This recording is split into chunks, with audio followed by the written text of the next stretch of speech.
अभिषेक भैया, कांग्रेस कहती है पंजे का बटन दबाओ हमको जिताओ। नीतीश बाबू की पार्टी कहती है तीर का बटन दबाओ हमको जिताओ। कहती है लालू जी की पार्टी कहती है लालटेन का बटन दबाओ हमको जिताओ। हमारे प्रशांत किशोर जी अभी चुनाव चिन्ह नहीं मिला, वो भी बोलेंगे ये वाला बटन दबाओ हमको जिताओ, बराबर कि नहीं? लेकिन बीजेपी ऐसा कहती नहीं है, वो कहती है तुम कोई भी बटन दबाओ, जीतेंगे हम ही।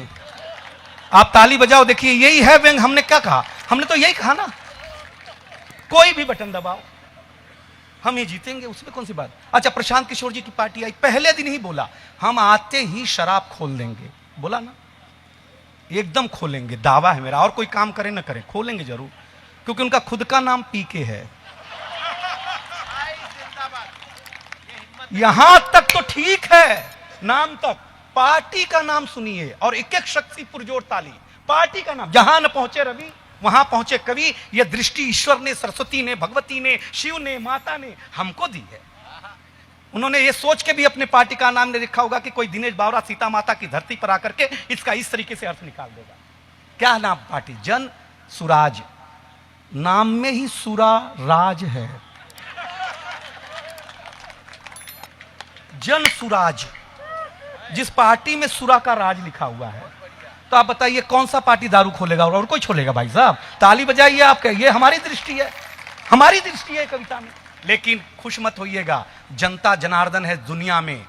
इसने अपने समय पे अपना तेवर दिखाया है, और वो तेवर जो बिहार से जेपी मूवमेंट के रूप में निकला, कभी दिनकर के रूप में। आज जो हमारे सर ने बताया, क्या नाम था सर? सनाउल्लाह सर को धन्यवाद देना चाहता हूं। उनसे, उन्होंने मेरे से डिमांड भी की है, दो निवेदन कर दूं। आज मुझे सीतामढ़ी में वो लोग मिले हैं जिनको मैं सुनाना चाहता हूं। सर, डीएम सर एक जानकारी दूं, कवि क्या है, कवि सुनिएगा क्या है, और उसके बाद मैं शंभू भैया, सूरदास जी जगन्नाथपुरी का दर्शन करने गए। अभिषेक भैया, सर दर्शन करने गए तो जगन्नाथपुरी ने रात को पुजारी को स्वप्न ने बोला कि करसूरदास नाम का एक भक्त आएगा, उसको दर्शन देने से वंचित रखना। भगवान की बात कौन टालता? बोला ठीक है हुजूर, जैसा आदेश आपका। सूरदास पहुंचे, जैसे ही भगवान के सामने पहुंचे तो पट पुजारी ने बंद कर दिया। सूरदास ने बोला एक तो भगवान ने मेरा नयन छीन लिया है, मैं खाली दर्शन करने आया हूं, स्पंदन महसूस करने आया हूं, ये भी हक मुझसे क्यों छीना जा रहा है? पुजारी ने कहा सर हमारी गलती नहीं है, ये जो अंदर भगवान बैठे रात के स्वप्न में आकर के बोला कि आपको दर्शन नहीं देना है। पुजारी ने बोला ध्यान लगा करके बताइए, पूछ करके कि क्यों नहीं देना है। आप बोझिल मत होइएगा, मैं अच्छी कविता सुनाने के मानसिकता में हूं आज। साहब, पुजारी ने ध्यान लगाया, भगवान जगन्नाथपुरी से पूछा ईश्वर सूरदास जी पूछ रहे हैं कि आप उन्हें दर्शन से क्यों वंचित रख रहे हैं? जगन्नाथपुरी ने कहा कि जब मैं मथुरा वृंदावन में था तो इस कवि ने मुझे माखन चोर लिखा, चोर लिखा, चीर हरण का दोषी बनाया इस आदमी ने। मुझे मेरी बाल लीलाओं का इतना खुल करके वर्णन किया कि मेरी भगवत्ता में कमी आ गई। वो उसका दिन था, आज मेरा दिन है, आज मैं बदला लूंगा, इससे दर्शन नहीं दूंगा। पुजारी ने आके बताया महाराज उन्होंने कहा कि मथुरा वृंदावन में आपने जो उनके बारे में चोर लिख दिया, आपने उनके चीर हरण की चर्चा कर दी, उससे वो बहुत दुखी हैं। अब सूरदास का जवाब और कवि का स्वाभिमान एक साथ। सूरदास ने कहा कि जाओ तुम्हारे देवता से कह दो कि एक भक्त से दुश्मनी ठीक है, एक कवि से दुश्मनी ठीक नहीं है। अध्याय समाप्त हुआ। हाँ, हमें आप पे भरोसा है ना, बुद्धि पे, टेंशन मत लीजिएगा। हाँ, हम बताया करेंगे। साहब, पुजारी ने जाके बोला कि भगवान वो तो कह रहे हैं कि दुश्मनी मंजूर। भगवान ने बोला ठीक है दुश्मनी मंजूर है। सूरदास ने कृष्ण के खिलाफ अपनी तूलिका से पहला पद खिलाफ लिखा। मैं आपको क्या बताना चाह रहा हूं, उसके बाद शंभू भाई आ जाएंगे। उन्होंने लिखा भृग को कुटेला झुठेला भीलिन को, भृग को कुटेला झुठेला भीलिन को, चेरी बस गयो कहां कहूं रे दैया, गोपिन को यार जाखो माखन खवाए चोरी चोरी, रास को रचैया चावल को चबैया, सूरदास याको अवगुण कहां ले बखान करूं, जैसो इसको माई बाप वैसो इसको भैया। सर, हम कभी देवताओं को नहीं छोड़ते। हम ओम जय जगदीश हरे न लिखें, आप कैसे गालोगे बताओ? हम न बताएं कि कन्हैया कोमल नयन का है, कमल नयन का है, तो कैसे आप बता लेंगे बताइए? अब शंभू भैया एक अपनी गर्लफ्रेंड और अपनी डिग्री लेके घर पहुंचे। हाँ, तो पिताजी ने पूछा कि ये डिग्री तो ठीक है, ये गर्लफ्रेंड, ये लड़की कौन है? बोले कैंपस सिलेक्शन।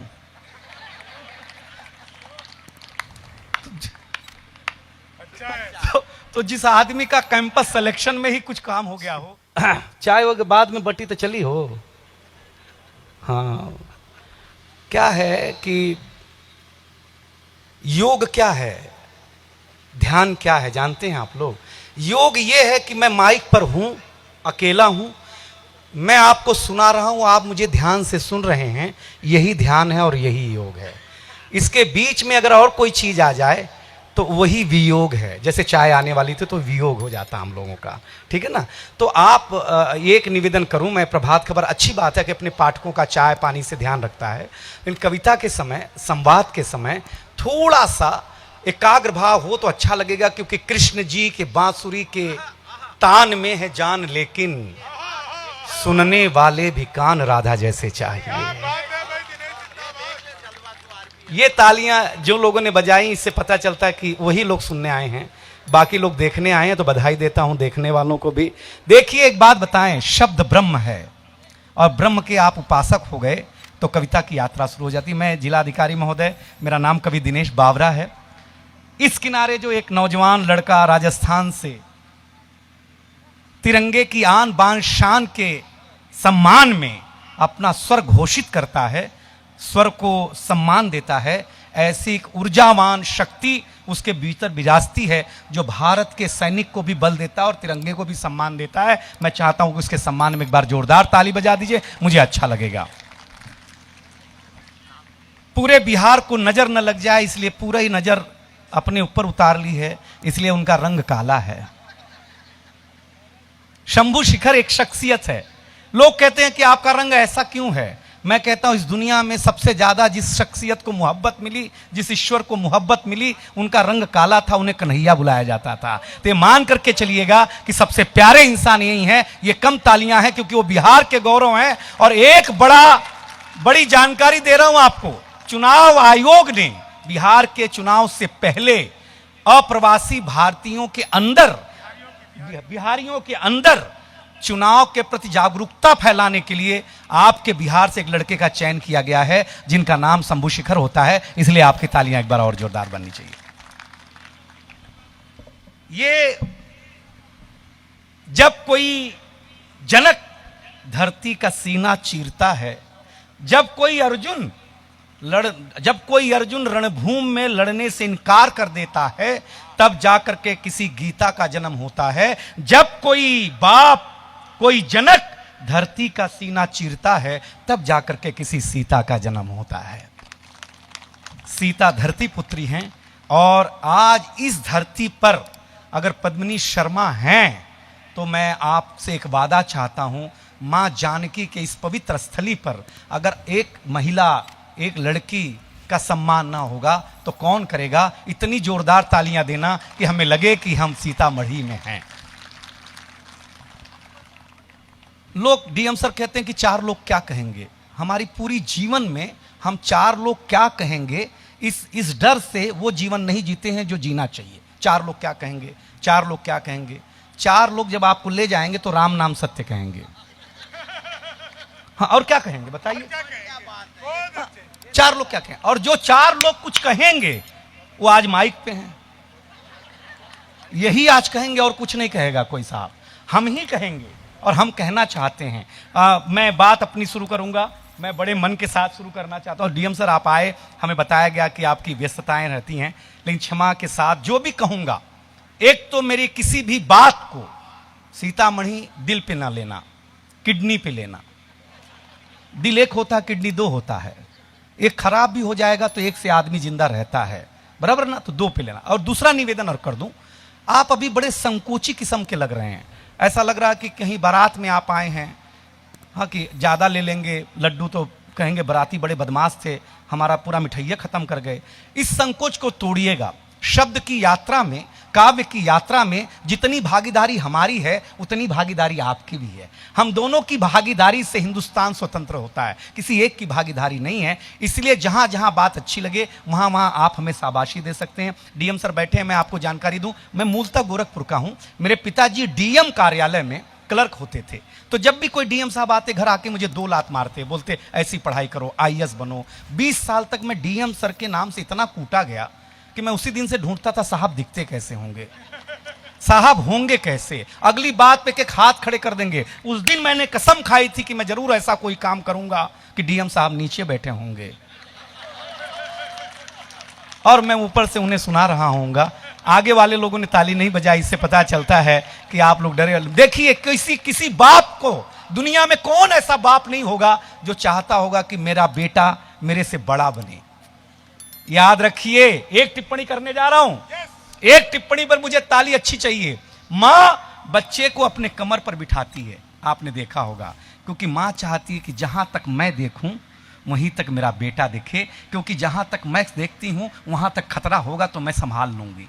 इसलिए चाहती है मां कि जहां तक मैं देखूं वहीं तक मेरा बेटा दिखे, इसलिए कमर पर बिठा के रखती है। और बाप कंधे पर बिठा के रखता है, उसका मानना है कि मेरे से आगे मेरा बेटा देखे, इसलिए वो कंधे पर बिठाता है बाप को। यह बाप का समर्पण है। मैं मां और बाप के समर्पण के बीच में इस कवि सम्मेलन को शुरू करना चाहता हूं। और माता जानकी, आज चांद भी है, धीरे धीरे ये हमारे पास आएगा, धीरे धीरे हम इसके पास जाएंगे। बहुत सारी महनीय कुर्सियां प्राध्यापक प्रिंसिपल साहब के रूप में बैठी हैं, हम धीरे धीरे खुलेंगे। मैं चाहता हूं कि मेरी आराध्य माता जानकी के इस पवित्र स्थली पर माता सरस्वती, माइक वाले भैया तुम्हारा माइक बहुत अच्छा है यार, धन्यवाद यार। मतलब इसमें राहुल गांधी भी भाषण दे तो नरेंद्र मोदी जैसी आवाज आएगी। हाँ, हमारी राजनीतिक टिप्पणी से आप खुश मत होइएगा। हाँ, हर एक आदमी चपेटे में आएगा मेरे। हाँ, हम पार्टी के थोड़ी ना हैं, हम भारत के हैं। हमें पार्टी की दृष्टि से मत देखना, जहां जो लगेगा हम बोल देंगे।